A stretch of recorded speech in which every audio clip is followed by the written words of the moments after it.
नमस्कार विद्यार्थी मित्र हो, एससीए करिअर अकॅडमी मध्ये पुन्हा एकदा तुमचं सर्वांचं स्वागत। आज आपण या नवोदय विद्यालयाच्या प्रवेश परीक्षेमध्ये अभ्यासक्रमाच्या बाबतीत झालेल्या बदलावर कालच्या तासात आपण चर्चा केली होती। त्यालाच अनुषंगाने आज आपण थोडी डिटेल चर्चा करणार आहोत की अभ्यासक्रमामध्ये जे बदल झाले हे मोठे बदल कोणते, नेमके नवीन सिलेबस काय आहे, या सगळ्या बाबतीत आज आपण माहिती करून घेणार आहोत। आणि या नवीन सिलेबसची तयारी कशी कराल या सगळ्यासाठी आमच्या एससीए करिअर अकॅडमी तर्फे 100% तुम्हाला मार्गदर्शनाची संपूर्ण मार्गदर्शनाची हमी तुम्हाला या ठिकाणी आम्ही देतो की या पूर्ण जवाहर नवोदय प्रवेश परीक्षेच्या संदर्भात काही तुम्हाला गोष्टी या अगोदरही सांगितलेल्या आहे की ते पुन्हा एकदा सांगतोय की याच्या महत्त्वाच्या तारखा तुम्हाला लक्षात घ्यायच्या आहे की 31 जुलै पर्यंत तुम्ही याचा फॉर्म भरू शकतात, याचा अर्ज भरू शकतात आणि परीक्षेची तारीख मी पहिल्यापासून सांगतोय लक्षात ठेवा 28 नोव्हेंबरला आपली ही परीक्षा आहे। 28 नोव्हेंबरला जी परीक्षा द्यायची त्या परीक्षेसाठीचे प्रवेश अर्ज तुम्हाला 31 जुलै पर्यंत भरायचे। त्याच्यामुळं एससी अकॅडमी कडून नवोदयाच्या संदर्भात येणार एकही अपडेट तुम्ही चुकू नका। या परिपूर्ण मार्गदर्शनासाठी सतत तुम्ही आमच्याशी जोडलेले राहावं आणि यातून तुम्हाला या सगळ्या गोष्टी लक्षात येणार आहे। बघा, नवोदय जवाहर नवोदय विद्यालयाच्या या प्रवेश परीक्षेच्या संदर्भात तुम्हाला ग्रामीण भागातील मुलांना सर्वात मोठी संधी आहे, कारण 75% आरक्षण ग्रामीण भागातील विद्यार्थ्याला आहे। म्हणून ग्रामीण भागातील विद्यार्थ्याला मी पहिल्यापासून सांगतोय की आमच्याशी जोडले जा। आमच्या एससीए करिअर अकॅडमीच्या ऍप तुमच्या फोनमध्ये डाउनलोड करा। एससीए करिअर अकॅडमीच्या युट्यूब चॅनलला सबस्क्राईब करा। त्या चॅनलवर पण तुम्हाला नवनवीन अपडेट नेहमी भेटत राहतील। म्हणून या सगळ्या याच्यासाठी तुम्हाला आमच्याशी जोडल्या जायचे आणि या प्रवेश परीक्षेचे तुम्हाला फायदे मी वारंवार सांगतोय की या ठिकाणी मोफत निवासी शिक्षण तुम्हाला भेटतंय, मोफत भोजन व्यवस्था आहे, क्रीडा आणि सर्वांगीण विकासासाठी या ठिकाणी महत्त्वाच्या गोष्टी तुम्हाला पाहायला मिळतंय आणि उज्ज्वल भविष्याची सुवर्ण संधी तुम्हाला यातून आहे।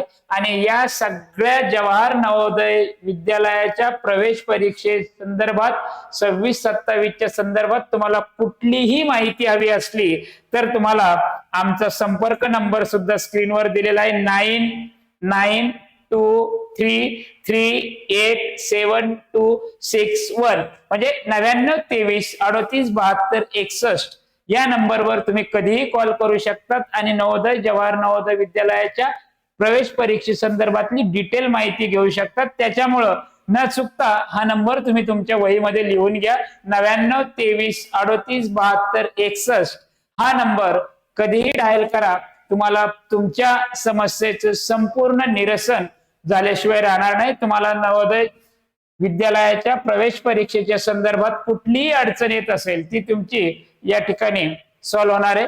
यासाठी तुम्हाला मी पुन्हा एकदा सांगतोय, आमच्याशी जोडण्यासाठी, आमच्याशी तुम्हाला संलग्न होण्यासाठी एससीए अकॅडमीचं हे ऑफिशियल आमचं ऍप तुम्हाला मोबाईल मध्ये डाउनलोड करायचंय आणि त्याच्यात तुम्हाला स्वप्नपूर्ती करिअर अकॅडमीचा हा सिम्बॉल दिसेल मध्यभागी। विद्येचे आराध्य दैवता मां सरस्वती आणि स्वप्नपूर्ती करिअर अकॅडमी या एससीए अकॅडमी हा लोगो लक्षात ठेवा आणि हे ऍप तुम्हाला तुमच्या मोबाईल फोन मध्ये डाउनलोड करायचंय, कारण आपले लवकरच या ऍपच्या माध्यमातून ऑनलाईन क्लास चालू होत आहे। ज्यांनी फॉर्म भरले त्यांना हा क्लास करता येणार आहे। म्हणून सुरुवातीला जे अपडेट भेटत आहे त्या अपडेटसाठी तुम्हाला पहिल्यांदा हे एससीए अकॅडमीचं ऍप तुमच्या मोबाईल मध्ये डाउनलोड करायचंय। हे डाउनलोड केल्यावर तुम्हाला नवनवीन अपडेट येत राहतील। पुन्हा एकदा सांगतोय, एससीए अकॅडमी स्वप्नपूर्ती करिअर अकॅडमी हे जे ऍप आहे हे तुम्ही तुमच्या फोन मध्ये डाउनलोड करून घ्या। त्वरा करा, लवकरात लवकर हे डाउनलोड केलं तर लवकरच आपला ऑनलाईन क्लास चालू होतोय। या ऑनलाईन क्लास तुम्हाला या ऍपच्या माध्यमातून तुमच्या घरात बसून, घर बसल्या तुमच्याच गावातून, कुठेही जायचं नाही, घरातून माझा आणि तुमचा संपर्क होणार आहे। त्यासाठी तुम्हाला हे एससीए करिअर अकॅडमीचं ऍप पहिल्यांदा मोबाईल फोन मध्ये डाउनलोड करून घ्यायचे आणि कुठलीही अडचण असेल तर मोबाईल नंबर पण दिलेला आहे, त्याच्यावर तुम्ही विचारू शकतात. ऍप डाउनलोडिंग साठी कुठली अडचण आली तर मोबाईल फोनवर फोन करून तुम्ही चांगल्या पद्धतीने ऍप डाउनलोड करून घेऊ शकतात. बघा, आता काल मी सांगितलं होतं की अभ्यासक्रमात खूप मोठा बदल झालाय. आता या बदलामध्ये काल सांगितलं होतं मी तुम्हाला 40 मार्काची जी मानसिक क्षमता चाचणी आहे ही विभागून आता 20 मार्काला मानसिक क्षमता चाचणी आणि 20 मार्काला पर्यावरण अभ्यास किंवा ईव्हीएस याचा समावेश केलेला आहे. बाकी अंकगणित आणि मराठी हे आहे. आता बघा, मानसिक क्षमता चाचणीचे 40 मार्काऐवजी त्याला 20 मार्कात डिवाइड केलं तर साहजिकच आहे वरील जे काही 10 मुद्दे मी तुम्हाला सांगितले होते ते आता बदल होणार. आपल्याला आता एवढा मोठा पसारा अभ्यास करायची गरज नाही, आणखीन सोपं झालंय. हा मोठा बदल तुम्हाला लक्षात घ्यायचा आहे. आता या ठिकाणी मानसिक क्षमता चाचणी मीन्स बुद्धिमत्ता याचे फक्त 20 प्रश्न आपल्याला असणार आहे. किती असणार आहे? 20 प्रश्न. आता 20 प्रश्न कोणत्या प्रकारचे? मग त्यामध्ये आपण ज्या पद्धतीनं आकृती पूर्ण करा हा एक भाग या ठिकाणी आहे. एखादी आकृती दिलेली असते, तिच्या सिक्वेन्स मध्ये ती वाढत जाते. या संदर्भातले 4 प्रश्न तुम्हाला विचारले जाणार आहे. किती प्रश्न? 4 प्रश्न. मग आता या 4 प्रश्नासाठी आपल्याला आकृती पूर्ण करायची जी शृंखला आहे तिचा या ठिकाणी अभ्यास करायचा आहे. त्यानंतर सेम आकृत्यांची मालिका पूर्ण करा, याच्यावर आपल्याला 4 प्रश्न येणार आहे. सेम आकृत्यांची मालिका पूर्ण करा अशा स्वरूपाचे प्रश्न, ते 4 प्रश्न. भूमितीय आकृती पूर्ण करा. बघा, आता सगळा भाग बराचसा त्याच्यात होता वेगवेगळ्या कारणाने आता हा एकत्रित केलेला आहे. वेगवेगळ्या टॉपिक खाली होता तो आता एका ठिकाणी आलाय. आता या भौमितिक आकृत्या चौकोन, त्रिकोण, षटकोन, आयत या सगळ्या सारख्या आकृत्या पूर्ण करण्यासाठी आपल्याला पुन्हा 4 प्रश्न या ठिकाणी आहे. 4 प्रश्न विचारले जाणार आहे आणि या 4 प्रश्न आपल्याला भूमितिक आकृती पूर्ण करा या भागावर विचारले जाणार आहे. त्याचबरोबर आपल्या पहिल्या भागात पण होता आरशातील प्रतिमा आणि पाण्यातील प्रतिमा. बघा, आरशातील प्रतिमा आणि पाण्यातील प्रतिमा या भागावर सुद्धा आपल्याला 4 मार्काचे प्रश्न विचारले जाणार आहे. 4 मार्काचे प्रश्न या आरशातील प्रतिमा आणि पाण्यातील प्रतिमा याच्यावर ओळखण्यासाठी लपलेली आकृती ओळखा. आकृत्यात आकृती, आकृत्यात आकृती, आकृत्यात लपलेली आकृती ओळखा अशा स्वरूपाचा एक 4 प्रश्न आपल्याला ओळखायचे. तुमच्या बुद्धिमत्तेचा कस लागणार आहे इथं, कारण त्याचं नावच त्या विभागाचं बुद्धिमत्ता किंवा मानसिक क्षमता चाचणी. आता याच्यात आकृत्यात आकृती, लपलेली आकृती शोधा या संदर्भातले 4 प्रश्न येणार आहे. एकूण पाहिलं तर 20 प्रश्न आपल्याला या मानसिक क्षमता चाचणी, बुद्धिमत्ता याच्यावर असणार आहे. म्हणून सांगतोय की लवकरात लवकर तुम्ही आमचा ऍप डाउनलोड करा आणि आमच्या ऍप वरील ऑनलाईन क्लासला लवकर तुम्ही जॉईन व्हा आणि ऑनलाईन क्लासमध्ये आपण डिटेल या प्रत्येक विभागावरचे अनेक उदाहरणं सोडवून घेणार आहोत. त्याचबरोबर बघा, आता दुसरा जो भाग आला परिसर अभ्यास. हा परिसर अभ्यास 20 मार्कासाठी. किती मार्कासाठी? 20 मार्कासाठी. आणि त्याच्यावर प्रश्न विचारले जाणार आहे. किती प्रश्न विचारले जाणार आहे? 20. बघा, 20 प्रश्न विचारले जाणार आहे आणि हा भाग तुम्हाला आहे 25 मार्कासाठी. किती मार्कासाठी? 25 मार्कासाठी. आणि परिसर अभ्यासाचे हे 20 प्रश्न तुम्हाला कोणकोणत्या टॉपिकवर आहे त्या संदर्भातले तुम्हाला लक्षात घ्यायचे. बघा, परिसर अभ्यास ईव्हीएस आपण त्याला म्हणतोय. नैसर्गिक जग, प्राकृतिक जग काय आहे, आपलं पूर्ण दळणवळणाचे साधनं काय, दळणवळण कसं करतंय, म्हणजे रस्ते वाहतूक कशा पद्धतीने चालते, रेल्वे वाहतूक कशा पद्धतीने चालते, जल वाहतूक कशा पद्धतीने चालते, हवाई वाहतूक कशा पद्धतीने चालते, या एकमेकांचे दळणवळणाचे साधनं कशा प्रकारचे, या वाहतुकीचे प्रकार कोणकोणते, या सगळ्या गोष्टी आपल्याला या टॉपिक खाली अभ्यास करायचा आहे. नद्या, भारतातील नद्यांचा विचार केला तर भारताची नद्याची प्रणाली कशी आहे? भारताच्या नद्याची प्रणाली जर आपण विचार केला तर भारताची नदी प्रणाली मुख्यत्वे दोन प्रकारची आहे. एक म्हणजे हिमालयातील नद्या आणि दुसरं म्हणजे द्वीपकल्पातील नद्या. मग हिमालयातील नद्या सुद्धा दोन प्रकारच्या आहे. एक म्हणजे गंगा नदी व तिच्या उपनद्या, दुसरी म्हणजे सिंधू नदी व तिच्या उपनद्या. द्वीपकल्पातील नद्यांचे सुद्धा दोन भाग आहे. एक म्हणजे अरबी समुद्राला जाऊन मिळणाऱ्या नद्या आणि दुसरं म्हणजे बंगालच्या उपसागराला जाऊन मिळणाऱ्या नद्या. मग त्याला पूर्व वाहिन्या नद्या म्हणतात, अरबी समुद्राला पश्चिम वाहिन्या नद्या म्हणतात आणि काही दक्षिण वाहिन्या नद्या तुरळक आहे त्या सरळ खाली जाऊन हिंदी महासागराला मिळतात. तर या सगळ्या नद्यांची माहिती आपल्याला असली पाहिजे. जगातील, मी भारताचं उदाहरण दिलंय, जगातल्या नद्या, मग ब्राझीलची सर्वात मोठी नदी अमेझॉन नदी. अमेझॉन नदीच्या उगमाजवळ तिची रुंदी 150 किलोमीटर रुंद आहे. अशा छोट्या छोट्या गोष्टीची आपल्याला माहिती नद्यांच्या संदर्भात पण असली पाहिजे, त्याचा आपल्याला अभ्यास करायचा आहे. पर्वत, बघा भारत देश जर पाहिला तर भारतातला द्वीपकल्पाचा भाग पूर्ण पर्वत पठारांनी बनलेला आहे. मग हे पर्वत कोणकोणते, पठार कोणकोणते, त्या संदर्भातला आपल्याला माहिती घ्यायची.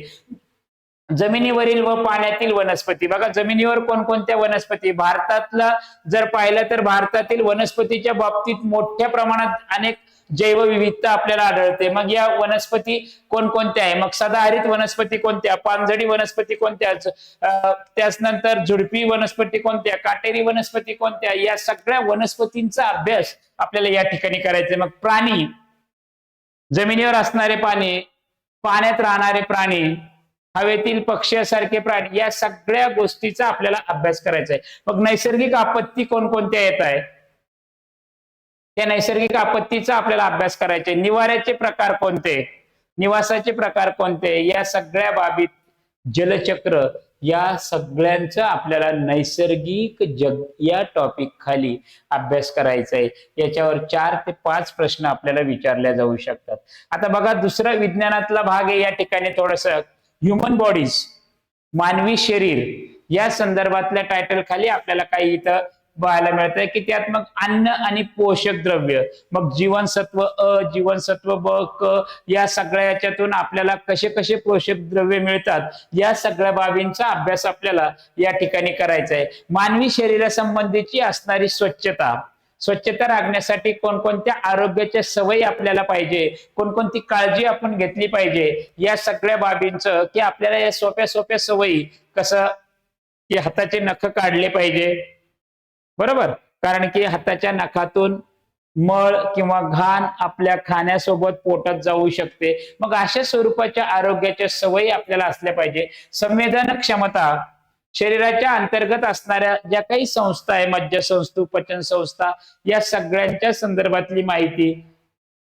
श्वसन संस्था, आपण जे काही श्वास घेतो या श्वासासंदर्भात किंवा श्वसनाच्या संदर्भात असणाऱ्या ज्या काही, आणि आपल्या शरीरात जे काही ब्लड सर्क्युलेशन आहे, रक्ताभिसरण, या सर्व संदर्भातले आपल्याला अभ्यास या मानवी शरीर या टायटल अंतर्गत करायचे आहे. इथं पण आपल्याला 4 ते 5 प्रकारचे प्रश्न किंवा 4 ते 5 प्रश्न या भागावर विचारले जाऊ शकतात.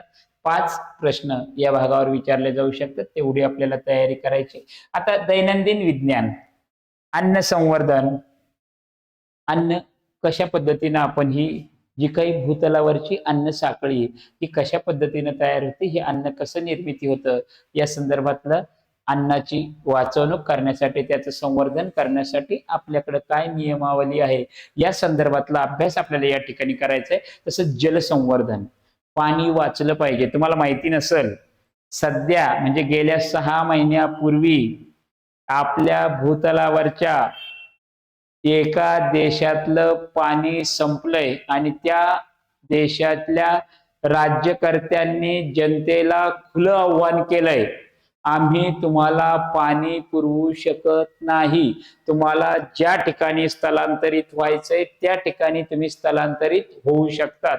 म्हणजे पाण्याचं संवर्धन जर आपण केलं नाही तर अशी समस्या कोणकोणत्या देशावर अजून येऊ शकते हे आपल्याला सांगता येत नाही. जलसंवर्धनासंदर्भात सुद्धा आपल्याला या ठिकाणी अभ्यास करायचा आहे. हवा प्रदूषण, प्रदूषणाच्या संदर्भातलं हवा प्रदूषण, पाणी प्रदूषण याचा पण आपल्याला अभ्यास करायचा आहे. पाण्याचं अनेक प्रकारे प्रदूषण होतं, हवेचं सुद्धा प्रदूषण होतं. माती संवर्धन, माती पाणी प्रदूषणामुळं खराब होत चालली, तिची सुद्धा आपल्याला काळजी घेणे, कारण की तिच्यातून रासायनिक खतांच्या अतिवापरामुळं, खराब पाण्यामुळं या पाण्याचं मातीचं संवर्धन आपल्याला करणं गरजेचं आहे, कारण की तिच्यातून पीक जगवण्याची, पीक उगवण्याची क्षमता कमी होत चालली. त्या संदर्भात पण आपल्याला या दैनंदिन विज्ञानामध्ये अभ्यास करायचा आहे. आणि शेवटचा भाग आहे त्यातला सामाजिक परिसर.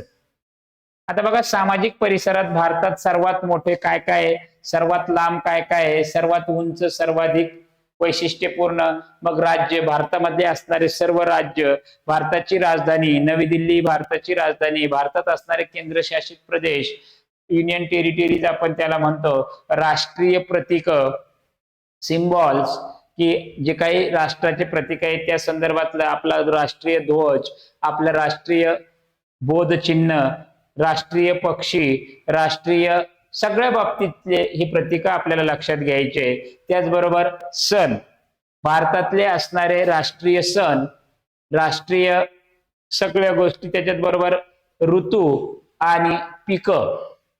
बघा, भारतामध्ये कशा पद्धतीनं कोणत्या ठिकाणी कोणतं पीक घेतलं जातं, कोणत्या पिकाला कोणती जमीन लागते, या संदर्भातली माहिती आपल्याला, पिकं आणि कोणत्या भागात कोणतं पीक जास्त प्रमाणात किंवा मोठ्या प्रमाणात पिकवलं जातं, या सगळ्या प्रकारची माहिती पिकं या टायटल खाली आपल्याला घ्यायची. भूप्रदेश, आपल्या अवतीभोवतीचा असणारे भूप्रदेश, वस्त्र, तंतू इत्यादी अशा स्वरूपाचे याच्यात. मग आपण जर विचार केला सर्वसाधारणपणे तर 5 प्रश्न या ठिकाणी, 5 प्रश्न या ठिकाणी, 5 प्रश्न या ठिकाणी, टोटल असे 20 प्रश्न. समजतंय सगळ्यांना?